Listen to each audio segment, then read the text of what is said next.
स्वागत हेलो किसान में। मैं हूं मुकुल शर्मा। हेलो किसान में आपको हर रोज़ नई नई जानकारी हम देते हैं।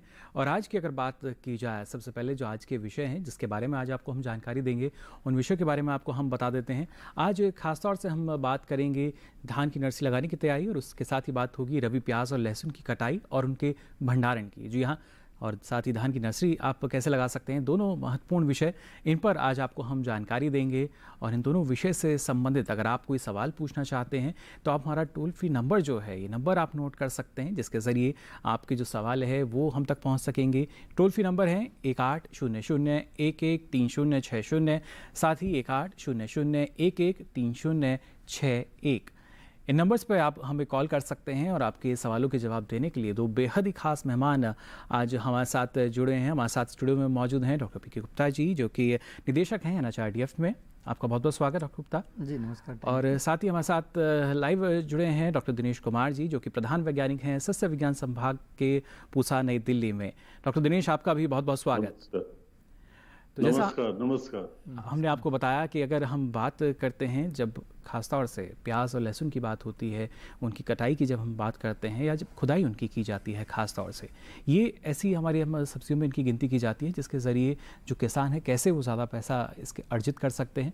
और इसके लिए कई ऐसी बातें हैं जिनको जानना बेहद ज़रूरी। लेकिन सबसे पहले यहाँ डॉक्टर गुप्ता आपसे हम समझना चाहेंगे, कितना महत्वपूर्ण प्रक्रिया है ये, जब किसान की जो उपज है वो तो अच्छी उनको नज़र आती है, लेकिन खुदाई में कभी कभी गड़बड़ी हो जाती है और उतना शायद जो उत्पादन मिलना चाहिए वो नहीं मिल पाता है या उतना उचित भाव नहीं मिलता। इसके लिए किस तरह की सावधानी अपनानी आवश्यक हो जाती है? जी शर्मा साहब, बहुत अच्छा क्वेश्चन पूछा आपने। 3-4 चीज़ बताना चाहूँगा आपको कि प्याज लहसुन ऐसी फसल है कि कटाई के बाद उसको रखने के लिए किसान सोचता है कि उसको अधिक से अधिक आमदनी मिले, लेकिन कटाई के पूर्व जो भी उन्होंने क्रियाएँ की हैं, कृषि क्रिया, उसका भी बहुत महत्वपूर्ण रोल होता है भंडारण में चाहे अधिक से अधिक पैसा कमाने में। पहला चीज़ ये है कि उन्होंने कौन सी प्रजाति का चयन किया है, उसको लगाया किस तरीके से था, कितना खाद दिया, कितना पानी दिया, कितना पेस्टिसाइड से दिया। तो इस पे लगभग 35 से 40% तक जो बाद में भंडारण की क्रिया होती है वो डिपेंड करता है। जी। दूसरा चीज़ बताऊंगा कि जो वैरायटी लगाई जाती है, चाहे किसान का पर्पज़ क्या है कि उसको मार्केट बाज़ार में भी सेल करना, बिक्री करना है या उसको भंडारण करना है। जी। एज ए वैज्ञानिक प्याज के बारे में बताना चाहेंगे कि प्याज लहसुन का अगर भंडारण किया जाए, अगर किसानों के पास सुविधा है तो भंडारण करना उचित रहेगा। क्योंकि इस समय आजकल मार्केट में प्याज का जो रेट है अपेक्षाकृत कम है, जो कि सितंबर अक्टूबर में होता है। जी। पिछली बार आपने देखा था कि अक्टूबर से लेकर जनवरी तक जिन किसानों ने प्याज का भंडारण किया था लहसुन का, बहुत अच्छी आमदनी हुई है। बिल्कुल उतार चढ़ाव हम इसमें देखते हैं लगातार। जी जी जी जी, जी। तो इस तरह से इन किसानों की इन बातों पर ध्यान रखना चाहिए। तो पहली बात है, इसमें कौन से प्रजाति का चुनाव कर रहे हैं आप उसको डायरेक्ट सोइंग कर रहे हैं या पौध लगा के कर रहे हैं। जी। और सबसे बड़ी बात इसमें कि जब प्याज की खुदाई करने जाते हैं, हमारे किसानों को कैसे पता चलेगा कि जो प्याज है, प्याज हार्वेस्टिंग के लिए, कटाई के लिए तैयार हो गई है। चलिए, तमाम महत्वपूर्ण बातें हैं जिन पर विस्तार से आपसे हम जानकारी लेंगे, लेकिन आगे बढ़ें उससे पहले नजर डाल लेते हैं इस खास रिपोर्ट पर।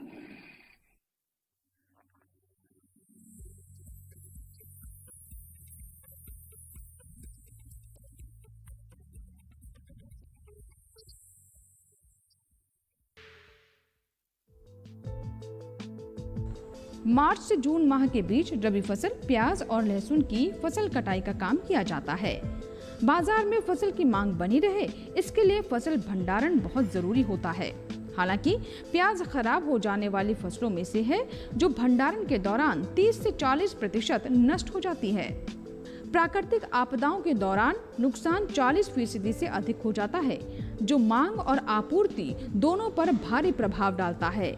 पर्याप्त भंडारण सुविधा प्याज की कीमतों को बनाए रखती है, इसीलिए भंडारण ऐसा होना चाहिए कि आपूर्ति बाधित न हो। फसल का भंडारण करते समय स्थान हवादार होना चाहिए।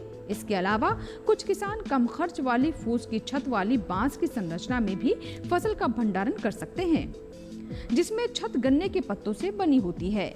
इस प्रकार की भंडारण संरचना कम लागत और निर्माण में आसान है, लेकिन भंडारण के 4 महीने के दौरान प्याज का 42% तक नुकसान हो जाता है। इसके अलावा कोल्ड स्टोरेज या शीत भंडारण में फसल को 0 से 5 डिग्री सेल्सियस और 60 से 65% सापेक्षिक आर्द्रता पर भंडारित किया जाता है। इसमें बहुत कम नुकसान होता है, लेकिन 0 से 5 डिग्री सेल्सियस के तापमान में भंडारण की सुविधा को बनाए व चलाए रखने के लिए ज्यादा व्यय होता है। इसके अलावा कोल्ड स्टोरेज से हटाए जाने के तुरंत बाद ही कंद का अंकुरण होने लगता है, इसीलिए ऐसे में बाजार में फसल की खपत जल्दी करनी होती है।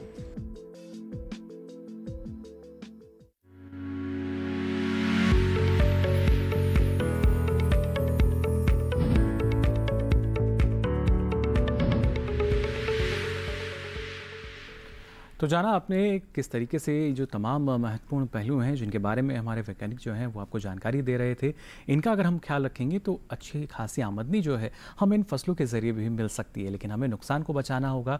और जैसा कार्यक्रम की शुरुआत में हमने आपको बताया, हमारे साथ जो हमारे आज दूसरे मेहमान हैं डॉक्टर दिनेश, वो भी हमारे साथ जुड़े हुए हैं। डॉक्टर दिनेश, आपके पास हम आना चाहेंगे। अगर बात की जाती है धान की नर्सरी की तैयारी करने की, फ़िलहाल सबसे पहले यही सवाल आता है कि इसके लिए उचित समय क्या है और आखिर कब तक हमारे जो किसान भाई हैं उनके पास एक निश्चित अवधि है कि वो इस तिथि तक जो नर्सरी है उसको तैयार कर लें। जी डॉक्टर दिनेश। जी देखिए, नर्सरी का समय सही है और समय नर्सरी लगाने का जी, और आप अपनी नर्सरी की तैयारी कर सकते हैं, उसमें बीज बो सकते हैं, शुरू हो जाता है। जाहिर तौर पर ये जो समय है इसका हमें ख्याल रखना चाहिए। और जैसा आपने कहा कि जो उचित समय पर ही अगर हम नर्सरी लगाते हैं तो जाहिर तौर पर अच्छा उत्पादन हम आने वाले समय में ले पाते हैं। और तमाम देखिए जो सस्य क्रियाएँ हैं वो उसी से जुड़ी हुई हैं। अगर सही समय पर हम नर्सरी की तैयारी शुरू कर देते हैं तो आने वाले समय की जो हम मान सकते हैं जो कृषि कार्य हैं वो भी समय से होंगे और अच्छी उपज हमें आने वाले समय में मिल सकेगी। साथ ही यहाँ डॉक्टर गुप्ता आपसे भी हम समझना चाहेंगे, क्योंकि जैसा आपने भी कहा कि जब हम प्याज या लहसुन की हम बात करते हैं तो कभी कभी बाज़ार में जो भाव है काफ़ी ऊपर भी नज़र आते हैं और कभी कभी जो भाव है वो निचले स्तर पर आ जाते हैं, जिसकी वजह से किसानों को काफ़ी परेशानी होती है। लेकिन इसके प्रमुख पहलुओं में अगर देखा जाए, जैसा आपने कहा कि जो किस्म है वो काफ़ी महत्वपूर्ण होती है, किस तरीके से ये जो अलग अलग किस्में हैं इनका चयन करते वक्त जो हमारे किसान हैं इन्हें इन तमाम बातों का ख्याल रखना चाहिए? जी, आपको बताना चाहूँगा कि जो प्रजातियां हैं आजकल 3-4 तरह की प्रजातियां हैं। एक तो जो खरीफ में होती हैं, एक लेट खरीफ में होती हैं और एक रबी में होता है। तो 3-4 तरह की प्रजातियां। लेकिन जो प्याज भंडारण की आवश्यकता होती है वो जो रबी में जो क्रॉप करते हैं, जो फसल उगाते हैं, उन्हीं को रखने की आवश्यकता होती है हमें। तो उसके लिए बहुत सी वैरायटी, एग्रीफाउंड लाइट रेड है, NHRDF रेड 3 है, NHRDF रेड 4 है, NHRDF एक नई वैरायटी है, ये फुरसुंगी के नाम से है जी, भीमा भी है और इसके बहुत पंजाब ने भी काफ़ी वैरायटी निकाली है। तो ये सब वैरायटियाँ हैं जो कि इनका दिन अधिक होता है, लगभग 120 दिन में परिपक्व होती हैं और इनको भंडारण क्षमता काफ़ी अधिक है जी। तो हमारे किसानों को जब बीज लगाना चाहिए तो देखना चाहिए कि वो रबी की वैरायटी है, खरीफ की वैरायटी है। अधिकतर किसान जो प्रैक्टिसियल किसान है वो जानते हैं कि रबी की वैरायटी लगाना चाहिए, तो वो उनका वैरायटी का चुनाव कर सकते हैं। लेकिन उनको ये भी देखना होता है कि अगली फसल लगानी है या पिछली फसल लगी हुई तो कितने दिन में तैयार हो सकता है जी। तो अमूमन जो रबी की जो क्रॉप है 100 से 120 दिन में तैयार हो जाती है, कोई 130 दिन ले लेती है। बिल्कुल एक चीज़ जी। दूसरा ध्यान यह रखना है कि जब आप फसल की कटाई करने जा रहे हैं तो आपका लगभग 50% पौधों की जो पत्तियां पीली होती हैं जी, उसके बाद उसके ऊपर ड्रम चला देना चाहिए और एक तो इरिगेशन बंद कर देनी चाहिए, सिंचाई बंद कर देनी चाहिए। पहचान हम मान सकते हैं इसकी जी, जिसको हम लोग इंग्लिश से बोलते हैं टॉप फॉल या गर्दन का झुकना बोलते हैं हम लोग इसको। तो पानी के बंद कर देना चाहिए। जब पानी बंद करेंगे 1 सप्ताह बाद खुदाई करना चाहिए जी। आज 26 मई के आसपास में लगभग किसानों का खुदाई लगभग पूरा होने जा रहा होगा जी, या अमूमन पूरा हो गया होगा। सबसे बड़ी बात होती है इसमें खुदाई के बाद क्यूरिंग करना, कटिंग करना बहुत मुख्य कार्य होते हैं इसमें। अगर अच्छी तरीके से क्यूरिंग नहीं किया गया उनका जी, विंडो क्यूरिंग नहीं किया गया, कटिंग नहीं किया गया तो चल के भंडारण में नहीं रख सकते हैं। यस, जिनको अभी लाके मार्केट में बेचना है तो आज ही खुदाई करते हैं, खुदाई करने के बाद उसको काटते हैं, लाके मार्केट में बेच देते हैं जी। लेकिन हम आज बात कर रहे हैं भंडारण की। जी, अगर हमें उन्हें भंडारित करना है तो किन बातों का ख्याल रखना होगा? जी, भंडारण में बात करें तो पहला चीज़ कि फसल कटाई के 7 से 10 दिन पहले पानी बंद कर देना चाहिए जी। दूसरा ये है कि एक वेवेस्टीन होता है जो उसका टेक्निकल नेम है कार्बेंडाजिम, उसको 0.1% की घोल से पौधों के ऊपर स्प्रे कर देना चाहिए। उसका स्प्रे करने का फ़ायदा ये होता है कि उसमें जो भंडारण के समय जो रोग लगता है जी, जिसको बोलते हैं ब्लैक मोल्ड बोलते हैं इंग्लिश में, वह रोग लगने की संभावनाएं बहुत कम हो जाती हैं। जी। तीसरा चीज़, कटाई के बाद उसको हमें क्यूरिंग भी करना था। क्यूरिंग के लिए क्या होता है, किसान कभी कभी अपने छाए में लेके आते हैं, कहीं भी लेके जाते हैं, तो एक बल्ब से दूसरे बल्ब को जो कंद होता है उसको ढकते हुए जाना है और उसको 4-5 दिन तक ढक के खेत में ही रखना है जब तक पत्तियां उसकी सूख नहीं जाती हैं। चलिए, सावधानी जो है इनको आगे भी आपसे हम जानेंगे। यहाँ एक बार फिर रुक कर लेते हैं दिनेश जी का, हमारे साथ जुड़े हुए हैं लाइव।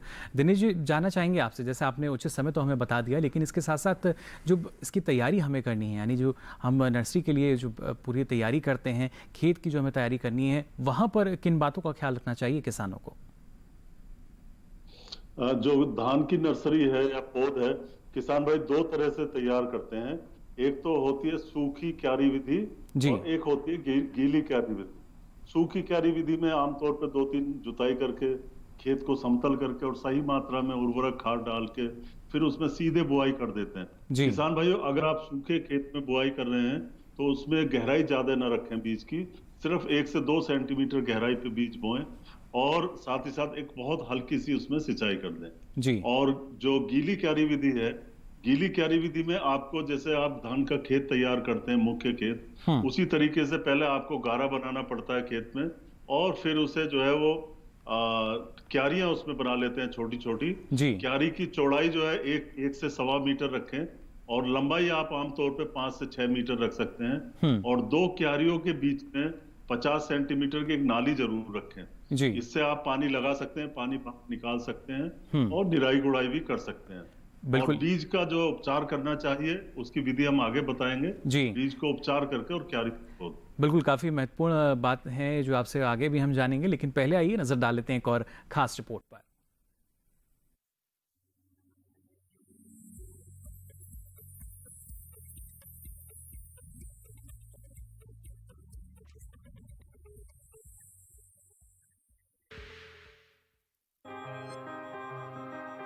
बासमती धान अपनी खास सुगंध और स्वाद के लिए जानी जाती है। बासमती धान की नर्सरी तैयार करने के लिए उपजाऊ मिट्टी के साथ साथ अच्छी जल निकासी की व्यवस्था होना जरूरी है। नर्सरी के लिए ऐसे स्थान या खेत का चुनाव करना चाहिए जहां सिंचाई का प्रबंध हो। 700 वर्ग मीटर क्षेत्रफल में करीब 1 हेक्टेयर खेत की रोपाई के लिए पौध तैयार की जा सकती है। बीज बुआई का सही समय जल्दी पकने वाली प्रजातियों के लिए जून माह का दूसरा पखवाड़ा सही रहता है, जबकि देर से तैयार होने वाली किस्मों के लिए मध्य जून तक बुआई कर देनी चाहिए। नर्सरी के लिए सड़े गोबर की खाद को मिट्टी में अच्छे से मिला देना चाहिए। इसके बाद खेत में पानी भरकर 2 से 3 जुताई करने के बाद पाटा लगा देना चाहिए। इसके बाद खेत को छोटी छोटी और उठी हुई क्यारियों में बांटकर बुआई से पहले अमोनियम सल्फेट, यूरिया और सुपर फॉस्फेट को अच्छी तरह मिला लेना चाहिए। इसके बाद बुआई करें। बुआई के पहले बीजोपचार जरूरी है और जरूरत के हिसाब से निराई गुड़ाई करना चाहिए। पौध तैयार होने के बाद खेतों में रोपाई करना चाहिए।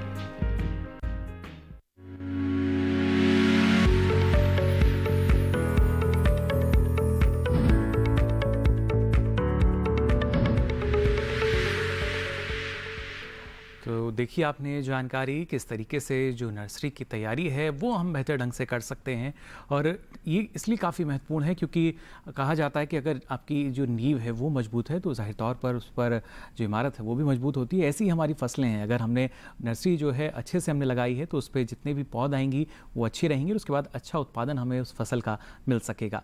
साथ ही जो फसल अब तैयार हो चुकी है, खुदाई जिनकी चल रही है, यानी प्याज और लहसुन की अगर बात की जाए, इस बारे में डॉक्टर गुप्ता और भी जानकारी आपसे हम जानना चाहेंगे। जैसा आपने कहा कि कुछ किसान हैं जो सीधा बाजार में प्याज को ले जाते हैं खुदाई के तुरंत बाद, लेकिन जो उसको भंडारित करना चाहते हैं, किस तरीके की उन्हें सावधानियां जो हैं अपनानी होंगी, खासतौर से अभी के समय की भी अगर हम बात करें, लॉकडाउन जो है देश में चल रहा है, किस तरह की सावधानी वो अपनाएं? आपसे बताना चाहूँगा, अगर प्याज की खुदाई कर रहे हैं तो आपस में एक सोशल डिस्टेंसिंग के जो भारत सरकार ने, स्वास्थ्य मंत्रालय ने जो किया है वो हमें होना चाहिए, और उनके पास कुछ कपड़े भी ऐसे हों कि उसको पहने फिर साफ़ सुथरा करके पहने। तीसरा चीज़ ये है कि जो प्याज की खुदाई करते हैं, प्याज की खुदाई करते समय कम से कम 1 मीटर का डिस्टेंस आपस में बना रखें जी। चौथा पॉइंट है, जो प्याज की खुदाई कर रहे हैं उसको ढकते हुए जाएं, और जब वह शेडिंग जिसको बोलते हैं हम लोग छाए में सुखाने के बाद उसको बोलते हैं क्यूरिंग भी करना। तो क्यूरिंग से ऑब्जेक्टिव ये होता है, उद्देश्य होता है जी। कि जो पत्तियों में जो मॉइस्चर है, जो भी पोषक तत्व सूख करके वो आपके कंद में आ जाता है। जब 1 सप्ताह तक आप सुखा लेते हैं तो छाए में ला करके उसका बोलते हैं नेक कटिंग, इंग्लिश में बोलते हैं, हिंदी में बोलते हैं गर्दन की कटाई करना जी। आपने देखा होगा प्याज जो घर पे खाते हैं, प्याज का कंद होता है ऊपर थोड़ा सा पत्ती से निकली रहती है जी बिल्कुल। तो अगर भंडारण करना है तो जो पत्ती निकली हुई है कम से कम 1 सेंटीमीटर ऊपर से पत्तियों को काटना चाहिए। अगर भंडारण नहीं करना, मार्केट में देना है तब भी कर सकते हैं या ऐसे भी कर सकते हैं, लेकिन ये बहुत महत्वपूर्ण विधि है। अगर भंडारण करना आपको अच्छी तरीके से, फ्यूचर में कुछ आमदनी बढ़ानी है आपको, तो नेक कटिंग जो पत्तियां होती है कंद से लगभग 1 से 1.5 इंच छोड़ के काटना चाहिए जी। उसका ऑब्जेक्टिव यह है कि जो पोषक तत्व पत्ती में था आ जाएगा। सेकंड थिंग, आपको पता है कि बारिश के समय बीमारियों का प्रकोप अधिक होता है, तो जब उसमें होल रहेगा तो उससे जो फंगस अंदर चला जाएगा पूरे प्याज को सड़ा देगा, यानी वो प्रभावित भी हो सकती है। इसलिए इस बात का हमें देखिए ख्याल रखना होगा, कहाँ से कटाई करनी है, कितनी कटाई करनी है। और हमारे जो किसान हैं वो जानते भी हैं, लेकिन और ज़्यादा ज़रूरी कि आप इस जानकारी को जानें और इसको अपनाएं भी। फिलहाल हमारे साथ एक दर्शक जुड़ चुके हैं फ़ोन लाइन पर, प्रमोद जी हमारे साथ जुड़े हैं फरीदाबाद से। बहुत बहुत स्वागत प्रमोद जी, आपका क्या जानना चाह रहे हैं? हेलो प्रमोद जी, सवाल पूछ सकते हैं आप अपना। हेलो, नमस्कार सर जी। जी नमस्कार। हाँ जी, हाँ जी सर, मैं फरीदाबाद से बोल रहा हूँ जी। हाँ जी सर, मुझे ये पता करना है 11-21 धान के बारे में नॉलेज देनी है मेरे को। जी, इस किस्म के बारे में क्या जानना चाह रहे हैं आप? हाँ जी, ये सर, ये इसका टाइम क्या है और ये अच्छी हाँ। चलिए बिल्कुल, दिनेश जी के पास हम चलते हैं। डॉक्टर दिनेश, आपके लिए एक सवाल हमारे पास आया है फरीदाबाद हरियाणा से। प्रमोद जी जानना चाह रहे हैं कि जो 11-21 किस्म है, काफ़ी हम कहेंगे प्रसिद्ध किस्म, ये इसके लिए उचित समय क्या है? इसकी खेती अगर हमारे किसान करना चाहते हैं तो क्या उचित समय इस किस्म के लिए? जी बिल्कुल, आजकल का समय बिल्कुल उचित है और आप जल्दी से जल्दी इसकी पौध जो है लगा दें, अपने खेत में क्यारी लगा दें। या जो किसान भाई सीधे बिजाई करना चाहते हैं 11-21 की, वो सीधे बिजाई भी कर सकते हैं। अब इसका समय जो है वो चल आने वाला है सीधी बिजाई का भी जी। और आज जहां तक नर्सरी की बात है, वो तुरंत आप नर्सरी में बुआई कर सकते हैं इसकी। जी बिल्कुल। साथ ही डॉक्टर दिनेश जानना चाहेंगे आपसे, जैसा आपने बताया कि सीधी बुआई का भी विकल्प हमारे किसानों के पास है, लेकिन अमूमन जब हम देखते हैं हमारी धान की फसल में कुछ समस्याएं आती हैं तो कहीं ना कहीं उनकी जो शुरुआत है नर्सरी से मान ली जाती है। और अगर हम चाहते हैं कि जो हमारी फसल है वो पूरी तरीके से निरोगी रहे, उसके लिए बीजोपचार ज़रूरी है। किन बातों का हमें इस दौरान ख्याल रखना चाहिए जब बीजोपचार हम करते हैं? तो जी, धान के बीजोपचार के लिए सबसे पहले जरूरी है आप कि जो हल्का बीज है उसको आप छटनी कर लें। इसके लिए आप 10% का नमक का घोल बनाएं, यानी 10 लीटर पानी में 1 किलो नमक, जरूरत के हिसाब से आप घोल बना लें और उसमें धान को जो है डुबोएं। जो आपका बीज है उसमें हल्के बीज और खरपतवारों के बीज बाहर आ जाएंगे, फिर जो भारी बीज नीचे बैठा है उसको आप अलग कर लें और 1-2 बार साफ पानी से धो लें। इसके बाद हमें जीवाणुनाशक दवाई से और फफूंदनाशी दवाई से इसका उपचार करना है, जिसके लिए हम 25 लीटर पानी में 25 ग्राम बावस्टीन और 2.5 ग्राम स्ट्रेप्टोसाइक्लिन, ये दोनों दवाई डाल दें, घोल बना लें और फिर इसमें जो हमारा लगभग 20 किलो 25 किलो जो भी बीज है हमारा, उसको डाल दें और 24 घंटे इस घोल में पड़ा रहने दें। 24 घंटे बाद इस पानी को आप उतार दें और फिर जो बीज आपका है इसको किसी छायादार स्थान पर, किसी कट्टे या बोरे के ऊपर डाल दें। फिर उसके ऊपर भी एक बोरा डाल दें, आप जूट का बोरा डाल दें और फिर उस पर समय समय पे पानी छिड़कते रहें। तो करीब 36 घंटे में 48 घंटे तक ये बीज आपका अंकुरित हो जाएगा। और इसमें ध्यान ये रखना कि अंकुरित बीज की बुआई जो है नर्सरी में आप करेंगे तो अच्छा रहेगा और इस तरह से इसका बीज का उपचार हो जाता है। जी बिल्कुल। तो यहाँ देखिए आपने जाना किस तरीके से बीज को आप उपचारित कर सकते हैं और अंकुरित बीज जो है कितना फ़ायदा उससे आने वाले समय में हमें मिलेगा। और भी महत्वपूर्ण जानकारी है जो आपके साथ हम साझा करेंगे, लेकिन फिलहाल हेलो किसान में वक्त हो चला एक छोटे से ब्रेक का। कहीं मत जाइए, देखते रहिए दूरदर्शन किसान।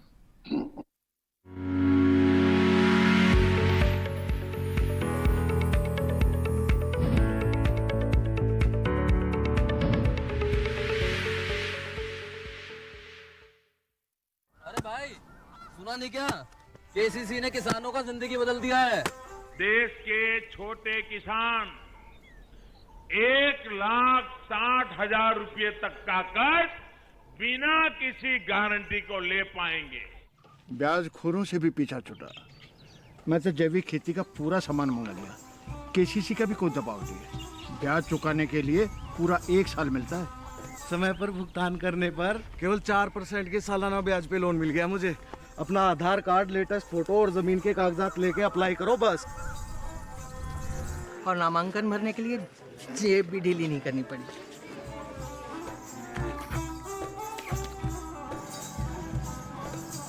चाचा, उधार चुकाने के 24 घंटे के बाद उतने ही पैसे वापस निकाल सकते हैं। केसीसी ने किसानों की जिंदगी वाकई बदल दी है। तो आप भी किसान क्रेडिट कार्ड अपनाएं और सहजता से ऋण पाएं।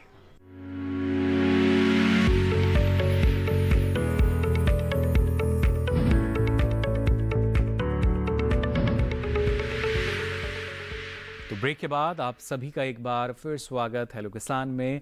आज कार्यक्रम में आपको हम जानकारी दे रहे हैं प्याज और लहसुन के ना सिर्फ खुदाई भंडारण बल्कि इसके ज़रिए अच्छी आमदनी आपको कैसे मिल सकती है, साथ ही धान की नर्सरी की तैयारी आप कैसे कर सकते हैं। लगातार हमारे जो खास मेहमान हैं वो आप तक जानकारी साझा कर रहे हैं।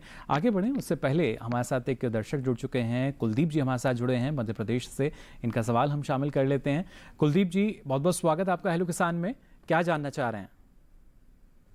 चाह रहा हूँ कि अभी मतलब 2-3 सालों से एक समस्या बनी रहती है कि प्याज का स्टोरेज कर लेते हैं और फिर 2-3 महीने स्टोर कर रखते हैं और फिर भाव आते भी नहीं है, कई बार आ जाते हैं जी। तो मैं जानना चाहता हूँ कि मतलब अभी जैसे कि लहसुन 6000 बिक रहा है जी, तो आगे आने वाले समय में क्या एक्सपेक्ट कर सकते हैं?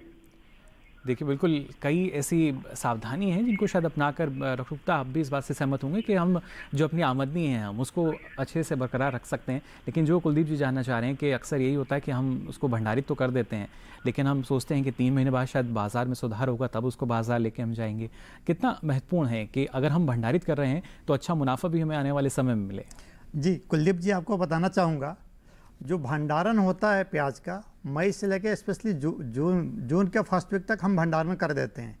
भंडारण करने का अपेक्षा ये होता है हमारे देश में जो प्रति माह आवश्यकता है 10 लाख मीट्रिक टन प्याज की आवश्यकता है पूरे 130 करोड़ पॉपुलेशन को खिलाने के लिए जी। भंडारण हम करते हैं और उसकी वही भंडारण होता है 10%, 20%, 30% निकलता रहता है। आपको बताऊंगा जून जुलाई में कोई भी फ्रेश ओनियन नहीं आता, जो भंडारित होता है उसी में से निकाल के हम मार्केट में ले आते हैं, उसका पैसा मिलता है जी। आपका क्वेश्चन ये था कि हम 3-4 महीने तक भंडारण करने के बाद क्या आपको अच्छा पैसा मिल सकता है? नहीं जी, निश्चित ही मिलेगा, क्योंकि उसमें फ्रेश अराइवल नहीं होता है, फ्रेश क्रॉप नहीं आता। फ्रेश क्रॉप जो आता है अधिकतर वो आंध्र प्रदेश से आता है और कर्नाटक से आता है, तो वो जो आना शुरू होता है जुलाई अगस्त में आना शुरू होता है जी। उसके पहले बहुत अच्छा पैसा मिलता है। और आपको पता है सितंबर अक्टूबर में फ्रेश ओनियन, जैसे पिछली बार खरीफ ओनियन खराब हो गया था महाराष्ट्र में, मध्य प्रदेश में जी, आपको भी अच्छा पैसा मिला होगा कुलदीप जी। इस बार भी मिलने की संभावना है, तो आप धैर्य रखें, आपको भंडारण का लाभ जरूरी मिलेगा। कम से कम 20 से 25% प्रीमियम प्राइस तो आपको मिलेगा ही मिलेगा जी। बशर्ते जब मार्केट प्राइस है तो उसको ध्यान में रखते रहिए। और आपका प्याज पानी से बारिश के समय भीगना नहीं चाहिए, बिल्कुल। तो सडन होगा, फिर आपको पैसा का जो ऑब्जेक्टिव है, उद्देश्य, वो पूरा नहीं हो पाएगा। जी बिल्कुल। साथ ही डॉक्टर गुप्ता जानना चाहेंगे आपसे, जो ग्रेडिंग है वो काफ़ी महत्वपूर्ण मानी जाती है, इस बारे में आपसे मैं जानकारी लूंगा, लेकिन उससे पहले एक दर्शक हमारे साथ जुड़ चुके हैं उत्तर प्रदेश से। बहुत बहुत स्वागत आपका हेलो किसान में। क्या जानना चाह रहे हैं? हेलो, आवाज मिल पा रही है आपको हमारी? हेलो जी, आपसे गुजारिश करना चाहेंगे अपने टीवी सेट का वॉल्यूम आप कम कर दें। जी जी जी जी, सवाल पूछ सकते हैं आप। हेलो जी जी जी जी, वॉल्यूम कम कर दिया जी। मैं ये जानकारी चाहता था जी कि वो जो इस समय पर लहसुन की जो खुदाई है जी, उसमें जो है मतलब कि कौन सा तरीका अपनाएं जिससे मतलब कि उनका नुकसान ना हो। जैसे खुदाई करते हैं तो उसमें समस्या आती है, जैसे कि खुदाई करने में मतलब कि कभी मतलब कि वो बन नहीं पाता। चलिए बिल्कुल, ये विधि जानना चाह रहे हैं डॉक्टर गुप्ता के लहसुन की जब खुदाई करते हैं। ऐसा भी होता है कि मतलब भंडारित करने के बाद वो मतलब उनमें नमी लग जाती है, नमी हो जाती है, जिससे फिर मतलब कम बिकता है। जी बिल्कुल, कहीं ना कहीं वो प्रभावित रहती है नमी से, और उसके बाद सड़न जैसी जो समस्याएं हैं वो भी आती हैं। क्या कुछ ऐसा करना चाहिए डॉक्टर गुप्ता कि जिससे, अगर लहसुन की जब हम खुदाई कर रहे हैं, जैसा बहुत अच्छी बात इन्होंने ये जानना चाह रहे हैं कि खुदाई का क्या कोई वैज्ञानिक विधि हम मान सकते हैं जिससे जो उपज हमें वो बेहतर मिल सके और आगे भी वो खराब ना हो? जी, अगर मैं आपको बताना चाहूँगा, प्याज लहसुन दोनों एक ही फैमिली की हैं, एक ही कुल की हैं, और जो प्याज होता है, लहसुन होता है, मिट्टी के ऊपर ही दिखता है आपको जी। जड़ उड़ के नीचे रहती है, जहाँ से वो पोषक तत्व लेते हैं और पानी लेते हैं। तो जो खुदाई का आज जो भारत में प्रचलित तरीका है वो हैंड से, हाथ से उसकी तुड़ाई करते, खुदाई करते हैं, निकालते हैं। कहीं पे आपको लगता है अगर मिट्टी जैसे काली मिट्टी है, दोमट मिट्टी है, नहीं निकला, तो वहाँ पे आप खुरपी का सहारा ले सकते हैं। लेते समय सारा ध्यान रखें कि जो बल्ब है आपका, कंद है, चाहे लहसुन का हो चाहे प्याज का, उसके ऊपर लगे नहीं, क्योंकि आपका क्वालिटी खराब हो जाएगा, मार्केट में अच्छा पैसा नहीं मिलेगा। एक चीज़। दूसरा चीज़, जैसे आपने बताया कि भंडारण के बाद नमी उसमें बनी रहती है। नमी इसलिए बनी रहती होगी कि खुदाई के बाद उसको क्यूरिंग करना, उसको सुखाना, उचित तरीके से टेम्परेचर पर लाना बहुत ज़रूरी होता है जी। और उसका सिंपल सा हम किसान भाई समझ सकते हैं, अगर आप उसको क्यूरिंग किया है तो उसकी जब पत्तियाँ बिल्कुल सूख जाती हैं तो समझिए आपका जो नमी है पत्ती में हो चाहे बल्ब में हो, अच्छी तरीके से सूख गया, वो भंडारण के लायक है जी। दूसरा चीज़, कभी कभी किसान भाई गलती क्या करते हैं, चाहे प्याज हो या लहसुन हो, वो जैसे आजकल टेम्परेचर काफ़ी अधिक जा रहा है, 40 ऊपर जा रहा है जी बिल्कुल। उस समय क्या होता है, दिन भर उन्होंने सुखाया और शाम को लाके भंडारण का जो स्टोरेज बना है उसमें लाके डाल दिया। ऐसा नहीं करना चाहिए, क्योंकि जब टेम्परेचर आता है, जब हमारे बॉडी में आता है, सॉइल में आता है, तो प्याज में भी जाता होगा जी। जब टेम्परेचर अधिक रहेगा, बिना उसको ठंडा किए आप नॉर्मल टेम्परेचर पर लाए रखेंगे तो उसमें से फिर हीट जनरेट होगा। जब हीट जनरेट होगा तो आपको प्याज को जल्दी खराब होने की संभावना रहेगी जी। तो हमारा किसान भाइयों से ये सुझाव है कि जो भी आप सुखाते हैं, पहले तो आपने खेत में सुखाया तो लाके छाई में रख लीजिए 1-2 दिन। जब टेम्परेचर नॉर्मल हो जाए तो उसको आप अपने भंडारण गृह जो बना रखा है उसमें डालिए, एक चीज़। दूसरा चीज़, डालने के पहले जैसा कि मुकिल जी पूछ रहे थे, ग्रेडिंग करना, श्रेणिंग करना बहुत ज़रूरी है जी। जो कटे हुए बल्ब हैं, कभी कभी आपने देखा होगा प्याज में बोल्टर बन जाता है। बोल्टर का मतलब ये होता है कि प्याज की हमने तो बल्ब की लगा लेकिन प्याज में फूल आ जाता है, तो उसको इंग्लिश में बोल्टर बोलते हैं। अब जब फूल आ जाएगा तो उसका जो बल्ब होगा, कंद होगा, उसमें सही नहीं बन पाता है, उसका मार्केट वैल्यू भी कम होता है और उसमें सबसे पहले सड़न शुरू होती है जी। तो वह भंडारण के लिए अलग कर देना चाहिए, बिल्कुल, ये भंडारण में नहीं लेना चाहिए जी। कटे हुए बल्ब को भी नहीं लेना चाहिए। तीसरा चीज, भंडारण में जो मार्केट में डिमांड होता है, जैसे हम लोगों ने भंडारण में अधिक पैसे कमाने की बात आती है, आमदनी की, तो जो बल्ब का साइज है जो 3 सेंटीमीटर जो उसका डायमीटर है, उससे अधिक वाले बल्ब को हमें स्टोरेज करना चाहिए। छोटे वाले बल्ब को सॉर्टिंग ग्रेडिंग करके लोकल मार्केट में कंजम्पशन में उसको बेच देना चाहिए। यानी श्रेणीकरण एक तरीके से हम मान सकते हैं कि हमें कर लेना चाहिए, जिसके बाद अच्छा बाजार जो है वो हमें मिल सकता है। फिलहाल यहाँ आइए, अब एक बार फिर चलते हैं डॉक्टर दिनेश के पास, लेकिन उससे पहले एक दर्शक हमारे साथ जुड़ चुके हैं, रामानुज जी हमारे साथ जुड़े हैं बिहार से। बहुत बहुत स्वागत रामानुज जी आपका, क्या जानना चाह रहे हैं? हेलो,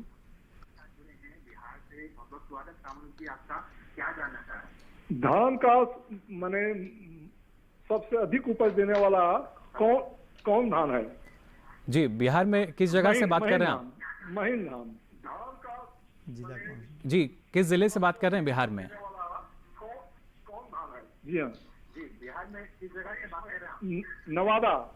चलिए, बिल्कुल, नवादा बिहार से रामानुज जी जानना चाह रहे हैं डॉक्टर दिनेश के कौन सी अच्छी किस्म है जिसका अच्छा उत्पादन को मिल सकता है और अच्छा मुनाफा उसके जरिए इन्हें मिल पाएगा? जी मुकुल जी, इससे पूछिए, धान की सीधी बिजाई करना चाहते हैं या रोपाई करना चाहते हैं?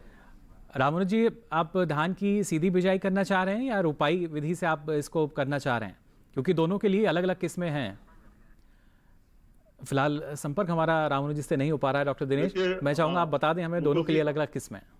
हाँ, इसमें क्या ना, बिहार में 2-3 अलग अलग दशाएं होती हैं। एक तो ऊपर की जमीन होती है जिसमें पैदावार कम आती है, एक गहरे की जमीन होती है जिसमें ये रोपाई करके करते हैं, एक और ज्यादा गहरे की होती है जिसमें हमेशा। तो तीनों के लिए अलग अलग किस्में जी। जैसे हमारे अपलैंड है, जैसे उपरालू भूमि है, उसके लिए पूसा 221, इसके अलावा प्रभात जी, और सरोज, बिरसा धान 105 और बिरसा धान 201, ये अच्छी किस्में हैं। और अगर रोपाई से लगा रहे हैं, गहरे की जमीन है, तो BR8, CR 1002, सत्यम, किशोरी, पंकज वगैरह धान है। और अगर डीप वाटर राइस है, बहुत गहरे में अगर कहीं है, तो उसके लिए जानकी, वैदेही और सुधा, जी, ये किस्में हैं जिनका प्रयोग आप कर सकते हैं। चलिए बिल्कुल, देखिए अलग अलग किस्में आपके पास मौजूद हैं। चयन आपको करना होगा किस, ना सिर्फ किस विधि से आप इनको करना चाह रहे हैं, क्या स्थिति आपके क्षेत्र की है, उसके अनुसार आप जो अच्छी उन्नत किस्में हैं उनका चयन कर सकते हैं। जानकारी का सिलसिला आगे भी जारी रहेगा, लेकिन फिलहाल हेलो किसान में यहाँ वक्त हो चला एक और छोटे से ब्रेक का।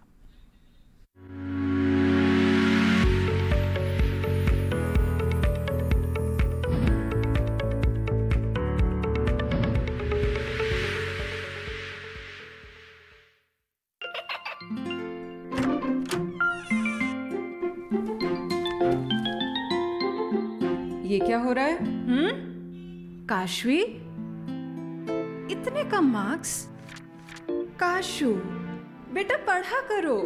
पढ़ोगी नहीं तो आगे कैसे बढ़ोगी? मम्मा, मैं भी तो आपसे यही कहना चाहती हूँ, पढ़ा करो। आप पढ़ोगे नहीं तो आगे कैसे बढ़ोगे? मतलब? वो देखो।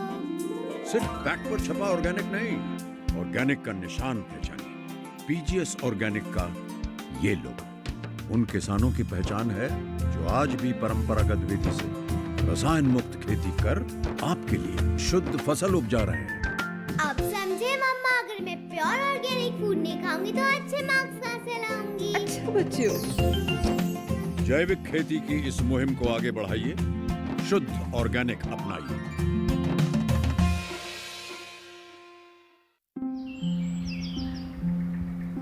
अरे अरे अरे क्या कर रहा है?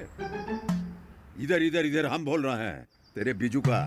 उतला बोल रहा है? हाँ, पक्षियों से तो हम खेत को बचा लेते हैं, पर इन घातक रसायनों से कैसे बचाएं? मतलब? देख बेटा, तू जो ये अंधाधुंध रसायन मिलाता है ना, मिट्टी की सेहत बिगड़ने लगी है। और जब माटी ही कमजोर पड़ जाएगी तो उपज कैसे सेहतमंद होगी? हाँ? अरे पहले ऐसा नहीं था। पूछना अपने बड़े बुजुर्गों से, कैसे फसल लहलहाती थी, शुद्धता झलकती थी। हाँ, माटी भी तंदुरुस्त और लोग भी। अब पहली वाली बात कहाँ? पर अब तो सब यही डाले हैं। सब नहीं, आज भी लाखों जागरूक किसान परंपरागत विधि से फसल उगा रहे हैं। खर्चा कम और उपज की कीमत भी बेहतर पा रहे हैं। ठीक है भाई, मैं भी आज से जैविक खेती शुरू करूंगा।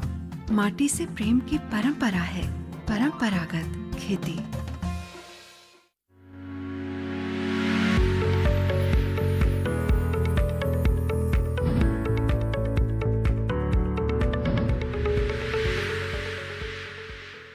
तो ब्रेक के बाद आप सभी का एक बार फिर स्वागत हेलो किसान में। लगातार आपको हम जानकारी दे रहे हैं प्याज लहसुन की खुदाई, उनका भंडारण, साथ ही कैसे अच्छी आमदनी इसके ज़रिए आपको मिल सकती है। और जो किसान धान की खेती करते हैं उनको नर्सरी की तैयारी के दौरान किन किन बातों का ख्याल रखना होगा। दोनों खास मेहमान हमारे साथ जुड़े हुए हैं, साथ ही दर्शकों के जुड़ने का सिलसिला भी जारी है। फिलहाल एक दर्शक हमारे साथ मध्य प्रदेश से फोन लाइन पर बने हुए हैं। जीवन जी, बहुत बहुत स्वागत आपका हेलो किसान में। क्या जानना चाह रहे हैं?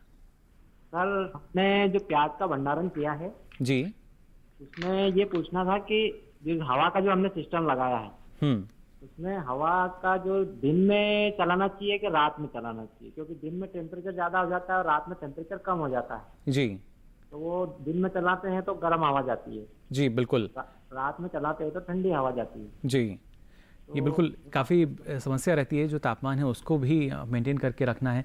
क्या कुछ जानकारी देना चाहेंगे डॉक्टर गुप्ता? देखिए जीवन जी, आपको बताना चाहूँगा कि आपने जो भंडारित किया हुआ है जी, आपने उसमें बल्ब भी लगाया होगा जिसको टेम्परेचर देने के लिए जो बारिश में करते हैं, और एग्जॉस्ट फैन लगाया होगा ड्रम बेदी से, जो उसमें एयर रहते हैं नीचे से, फिर नीचे से एयर ऊपर जाता है। तो जो मेरा आपसे बताना है उसमें एक थर्मामीटर भी लगा लीजिए, जिससे टेम्परेचर स्टोरेज का मेंटेन करना जरूरी होता है जी। और जहाँ तक उसको देने की आवश्यकता है कि हमें दिन में चलाना चाहिए कि रात में चलाना चाहिए, डिपेंड करता है कि वातावरण का तापमान कैसा जा रहा है। जैसे अगर आप दिन में बारिश होती है तो दिन में टेम्परेचर कम रहेगा, रात में बारिश होगी टेम्परेचर कम रहेगा। जब वास्तविकता में इसको चलाना चाहिए, वो इसलिए चलाते हैं कि जो गर्म हवा है जाता है उसको मॉइस्चर को लेके उसको सर्कुलेट करता रहे, बाहर निकलता रहे जी। तो ये हम डायरेक्टली नहीं बता सकते कि आप दिन में चलाइए और रात में चलाइए, डिपेंड करता है कि टेम्परेचर क्या है। बट जो गर्मी का मौसम होता है, गर्मी का मौसम चल रहा, जब बारिश के समय के पहले आपको रात में चलाना चाहिए।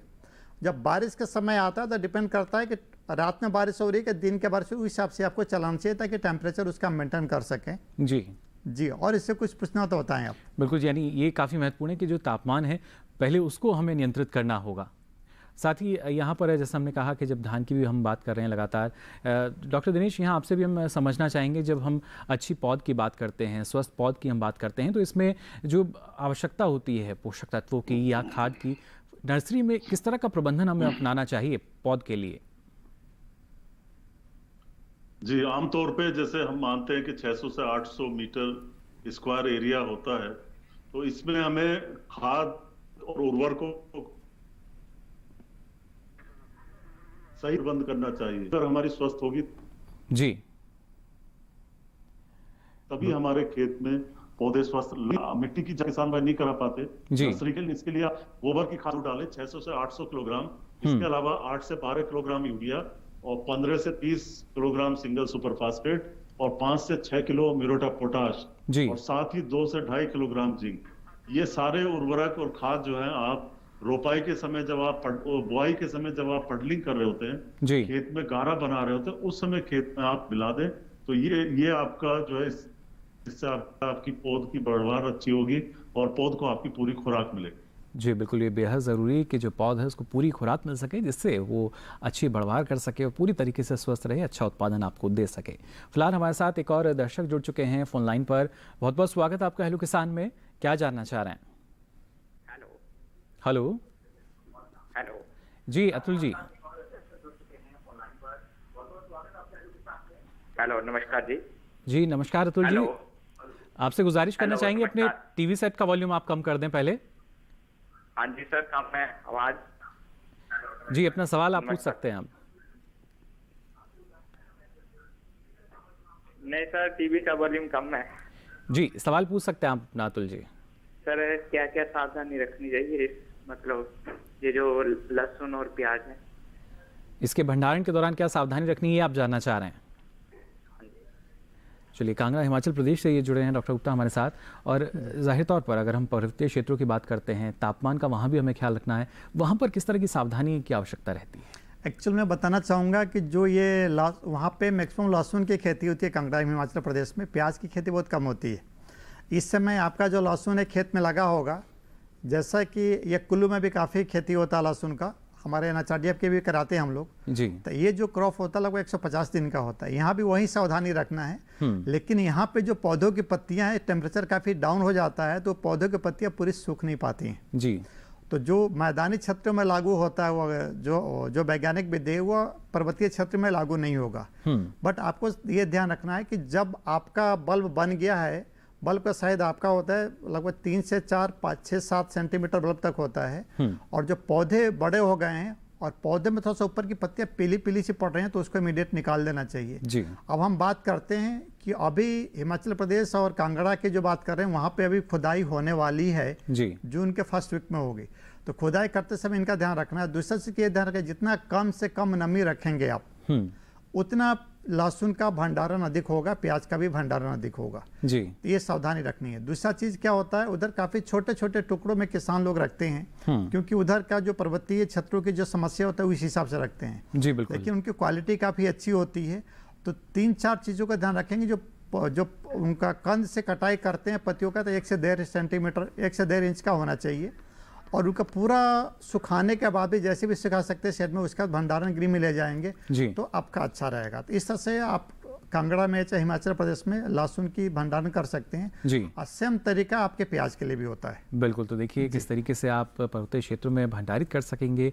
प्याज की बात की जाए, ज़्यादातर पर जो लहसुन की खेती हमारे किसान यहाँ करते हैं। फिलहाल हमारे साथ उत्तर प्रदेश बाराबंकी से एक और दर्शक जुड़ चुके हैं। शैलेंद्र जी, बहुत बहुत स्वागत आपका हेलो किसान में। क्या जानना चाह रहे हैं? मैंने पिछले साल सीधी धान की बुआई की थी जी, तो मेरी एक प्रॉब्लम ये थी कि इसमें घास का बहुत ज़्यादा संक्रमण हो गया था, खरपतवार का। तो उसके बाद मैंने जो डाला 10-12 दिन बुआई के स्टारीसाइड सोडियम और टूफोडी डाला था, लेकिन मैं ऐसा कौन सा हर्बिसाइड छिड़कूं दवा जिससे मेरे मतलब सीधी बुआई में धान तो जम जाए लेकिन घास न जमे। जी बिल्कुल, डॉक्टर दिनेश सीधी बुआई के बारे में जानना चाह रहे हैं, और समस्या ये रहती है कि खरपतवार जो हैं वो शायद ज़्यादा नज़र आने लगते हैं। क्या कुछ इनको करना होगा कि जो धान की उपज है वो अच्छी रहे और इस तरह की जो खरपतवार हैं या घास जिसको ये बता रहे हैं वो ना हो फसल में? जी, देखिए, बड़ी अच्छी बात है कि किसान श्री विधि से धान उगा रहे हैं और इसमें 3-4 बातें होती हैं, जैसे 25 पे लगाते हैं, 25 सेंटीमीटर पौधे से पौधे की दूरी और पंक्ति से पंक्ति की भी 25 सेंटीमीटर रखते हैं जी। इसमें रोपाई के बाद आपको बहुत ही छिछला पानी रखना पड़ता है, हल्का पानी रखना पड़ता है, खड़ा पानी उसमें आप नहीं रख सकते हैं। इसमें 2 बातें हैं जी। एक तो आपको कोनो वीडर से 2 बार इसमें आपको गुड़ाई करनी पड़ेगी। कोनो वीडर एक यंत्र आता, बड़ा सस्ता मिलता है, आपको 1000-1200 रुपए में कहीं मिल जाएगा। पेट्रोल डीजल से चलने वाला भी आता है, तो इसकी व्यवस्था करें आप। और इससे एक तो रोपाई के 20 से 25 दिन बाद, और दूसरी कोनो वीडिंग से जो खरपतवार चलाना है, उसको नियंत्रण करना है, वो आप 40 से 45 दिन बाद रोपाई के प्रयोग में लाएं। और ध्यान रखें दोनों तरफ से करें। एक तरफ जैसे लंबाई की तरफ से आप इसकी वीडिंग करें, दूसरी तरफ चौड़ाई की तरफ से वीडिंग करें, तो खरपतवार जो इसमें होते हैं मिट्टी में मिल जाते हैं। लेकिन दिक्कत आती है कि जो पौधों के बीच के आसपास खरपतवार होते हैं, उनका नियंत्रण थोड़ा मुश्किल होता है। तो अगर आप रासायनिक विधि का इस्तेमाल करना चाहते हैं तो श्री विधि में भी आप जो खरपतवार नाशी हैं उनका प्रयोग कर सकते हैं। कोई पाबंदी नहीं है श्री विधि में कि आप रसायनों का प्रयोग नहीं कर सकते। आप पेंडिमिथालिन का, आप ब्यूटाक्लोर का, शुरू में ब्यूटाक्लोर नाम की दवाई का प्रयोग आप कर सकते हैं। इसकी आप 1.5 किलोग्राम मात्रा प्रति हेक्टेयर के हिसाब से आप उसमें प्रयोग में ला सकते हैं। लेकिन रोपाई के 2 से 3 दिन के अंदर अंदर ये छिड़काव आपको करना पड़ेगा। चलिए, बिल्कुल इस बात का यानी आपको ख्याल रखना होगा, रोपाई के 2 से 3 दिन बाद ही इसका छिड़काव करें तो और ज़्यादा फायदा आपको मिल सकेगा। फिलहाल हमारे साथ एक और दर्शक जुड़ चुके हैं फोन लाइन पर। प्रकाश जी, बहुत बहुत स्वागत आपका हेलो किसान में। क्या जानना चाह रहे हैं? हम मतलब अभी रबी खरीद में प्याज लगाना चाहते हैं जी। तो उसके लिए हमें क्या प्याज अच्छे क्वालिटी का बीज चाहिए। जी, आप खरीफ प्याज लगा रहे हैं और जानना चाह रहे हैं कौन सी अच्छी जो किस्म है उसका चयन करना चाहिए। हाँ, चलिए, बिल्कुल मध्य प्रदेश से जुड़े हैं डॉक्टर जी। गुप्ता। प्रकाश जी, बहुत अच्छा क्वेश्चन है। आप तैयारी की तरफ जा रहे हैं और खरीफ का इस पर बहुत अच्छा भविष्य है जी। इसलिए भविष्य है कि खरीफ में बीज कम है और लगाने वाले लोग बहुत अधिक हैं। तो सामान्य रूप से खरीफ के लिए जो बीज रिकमेंडेड है 3-4 वैरायटी हैं। एक वैरायटी है Agrifound dark red. Agrifound dark red की जो वैरायटी है NHRDF की वैरायटी है, आप इंदौर से इसका ले सकते हैं और सरकारी संस्थानों पे भी उपलब्ध है। दूसरी वैरायटी एक नई वैरायटी है लाइन 883 जी। तीसरी वैरायटी है भीमा रेड है, पूसा रेड है, ये सब वैरायटी उपलब्ध है। हालांकि आप मार्केट में जाएंगे तो AN53 के नाम से भी वैरायटी है, लेकिन वैरायटी लगभग वो 1953 की वैरायटी है जी। उसकी क्वालिटी में जो आजकल वैरायटी है काफ़ी डिफरेंस है। आपको अनुशंसित ये करना चाहूँगा कि जो एग्रीफाउंड डार्क रेड है और लाइन 883 उसको लगाएं जी। और लाइन 883 की सबसे बड़ी विशेषता ये है कि वो 75 से 80 दिन में मध्य प्रदेश में तैयार हो जाती है। उसका जो उपज 300 से 350 क्विंटल है। उसका जो बल्ब साइज है लगभग 4 से 6 सेंटीमीटर के बीच में काफ़ी अच्छा है और बल्ब काफ़ी डार्क है, जिसको कंज्यूमर प्रेफर करते हैं जी। बिल्कुल, आप लगाएंगे तो निश्चित ही आपको मुनाफा मिलेगा कंपेयर टू अदर वैरायटी। यानी कम समय में देखिए जो यहाँ पर किस्म बताई डॉक्टर साहब ने, कम समय में जल्दी तैयार हो जाएगी और उसके बाद अच्छा खासा मुनाफा आपको मिल सकेगा। और ये बेहद ज़रूरी, तमाम ये ऐसी बातें हैं जिनको जानना आपके लिए बेहद ज़रूरी है। कुछ और भी महत्वपूर्ण बातें हैं वो भी आपके साथ हम साझा करेंगे, लेकिन यहाँ फिलहाल रुक रहे हैं एक छोटे से ब्रेक के लिए।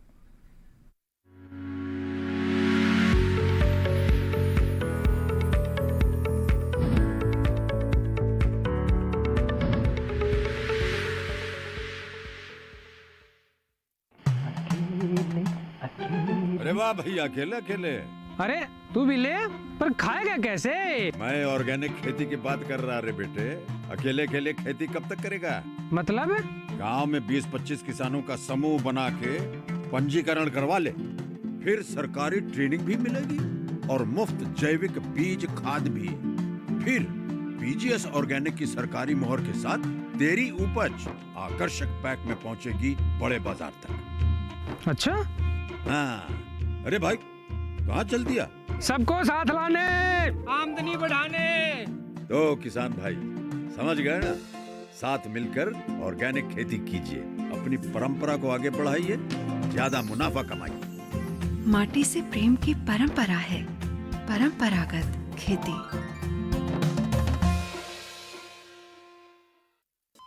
अरे सुन तो।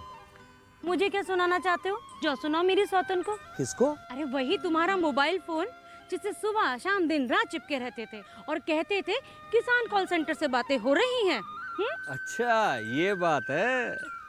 हाँ क्यों, क्या हुआ, अब बात नहीं होती क्या? अब तो झट से बात हो जाती है। ऐसा क्या? हाँ, अब तो ज्यादा लाइनें और खास तकनीक के कारण खेती के माहिरों से तुरंत बात हो जाती है। और अगर कभी लाइन व्यस्त हो तो अपनी समस्या फोन पर रिकॉर्ड करा दो, वहाँ से फोन आ जाता है और समस्या की हल का मैसेज भी आ जाता है। ये देखो आ गया। अरे वाह, इसका मतलब इंतजार की घड़ी अब खत्म। हाँ। तभी मैं सोचूं कि आजकल मुझ पर इतना प्यार क्यों आ रहा है।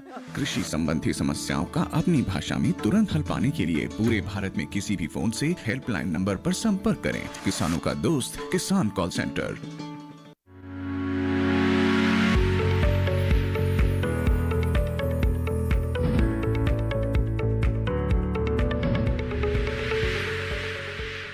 ब्रेक के बाद आप सभी का एक बार फिर स्वागत हेलो किसान में। लगातार आपको हम जानकारी दे रहे हैं और हमारे साथ जो दर्शक हैं उनके जुड़ने का सिलसिला भी जारी है। एक और दर्शक हमारे साथ फोन लाइन पर बने हुए हैं मध्य प्रदेश से। बहुत बहुत स्वागत आपका हेलो किसान में। क्या जानना चाह रहे हैं राजकुमार जी?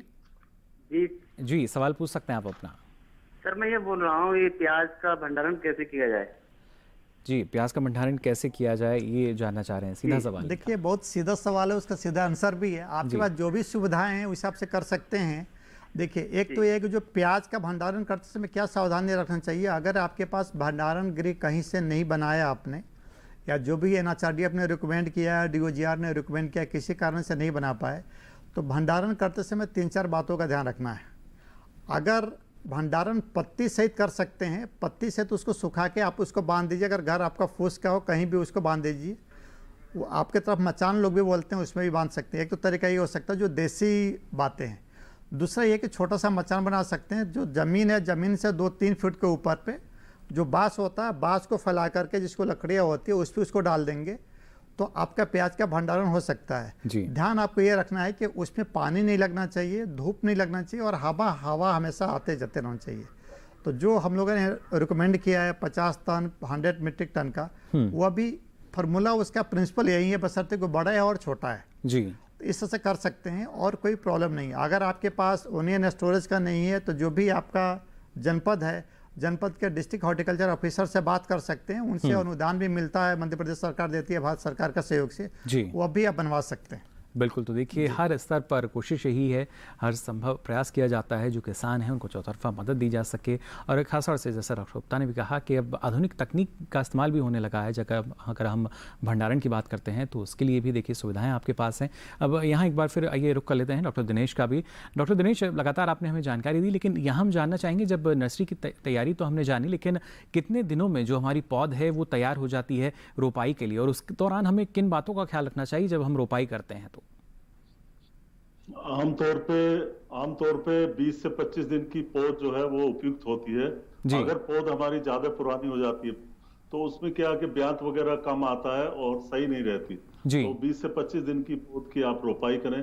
साथ ही साथ जब रोपाई आप करेंगे तब उसमें आपको एक जगह पे 2 से 3 पौधे लगाने हैं और ज्यादा गहराई पे नहीं लगाने हैं। बहुत सारी चीजें हैं जो आपको ध्यान में रखनी है, परंतु अभी आपको अपनी नर्सरी की देखभाल ज्यादा करनी है। इसमें आपको देखना है कि कीड़े मकोड़े, बीमारी तो नहीं आ रही, कहीं नर्सरी पीली तो नहीं पड़ रही। कई बार यूरिया की कमी से नर्सरी पीली पड़ जाती है। कई बार किसान भाइयों पानी आप लगाते हैं तो पानी में आप दोपहर में पानी लगा देते हैं, उससे भी दिक्कत आ जाती है। नर्सरी में हमेशा शाम में पानी लगाएं या रात में पानी लगाएं, अच्छा रहेगा।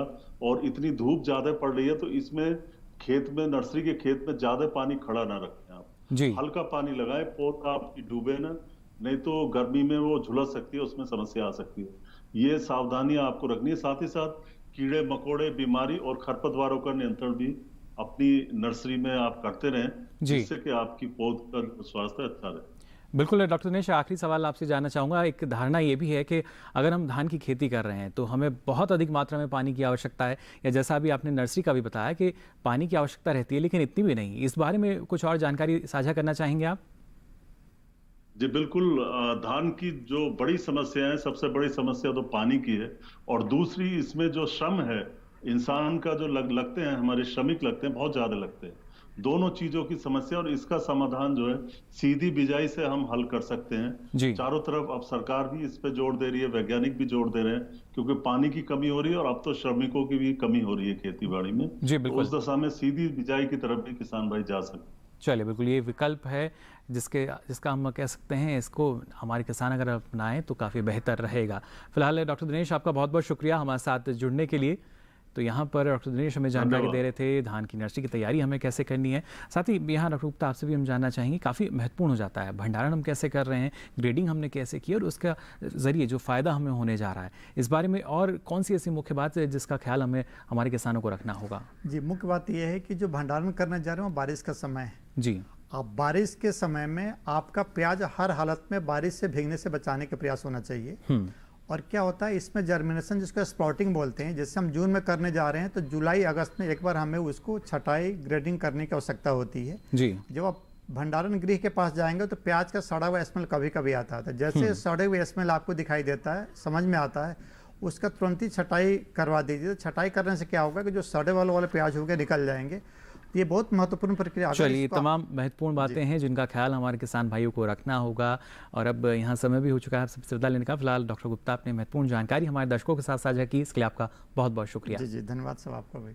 तो हमारे जो दर्शक हैं और बेहतर ढंग से अब जान पाए होंगे किस तरीके से अगर आप भंडारित कर रहे हैं प्याज लहसुन को, आगे उनकी जो ग्रेडिंग है वो कैसे करनी है, उसके ज़रिए अच्छा लाभ आपको कैसे मिल सकेगा। अब चलिए, आपको कल का जो विषय रहेगा उसके बारे में भी हम जानकारी दे देते हैं। किस विषय पर आपको जानकारी देंगे? कल का विषय रहेगा गर्मियों में पशुओं का रखरखाव। काफ़ी महत्वपूर्ण है, लगातार तापमान बढ़ रहा है और ऐसे में किस तरह का रखरखाव आपको करना है अपने पशु जो हैं उनका, इस बारे में आपको जानकारी देंगे। लेकिन इसके अलावा अगर आप अपना कोई सवाल या सुझाव हम तक पहुंचाना चाहते हैं तो आप इसके लिए हमसे जुड़ सकते हैं। आप फेसबुक पर जाकर टाइप कर सकते हैं हिंदी में हेलो किसान और यहाँ भी अपना सवाल या सुझाव लिखकर छोड़ सकते हैं। इसके अलावा अगर बात की जाए तो आप हमें ईमेल भी कर सकते हैं। मेल आईडी के ज़रिए भी आपका जो सवाल या सुझाव है वो हमारे पास तक आ सकता है। हमारी मेल आईडी है hellokisan2015@gmail.com। इसके अलावा आप हमारे दूरदर्शन किसान के कॉल सेंटर का नंबर नोट कर लीजिए। इसके ज़रिए भी हम कोशिश करते हैं जो किसानों की समस्याएं उनका समाधान हो सके। ये नंबर है 1800-113060। सोमवार से शनिवार सुबह 6 से रात के 10 बजे तक लाइन्स खुली हुई हैं, इस पर भी आप अपना सवाल दर्ज करा सकते हैं। तो तमाम विकल्प आपके पास मौजूद हैं और हम यूँ ही लगातार आपकी जो समस्याएं हैं उनका समाधान यहाँ से करते रहेंगे। लेकिन फिलहाल कार्यक्रम में वक्त हो चला आप सभी से विदा लेने का। फिर हाजिर होंगे नई जानकारी के साथ, तब तक के लिए दीजिए इजाज़त। नमस्कार।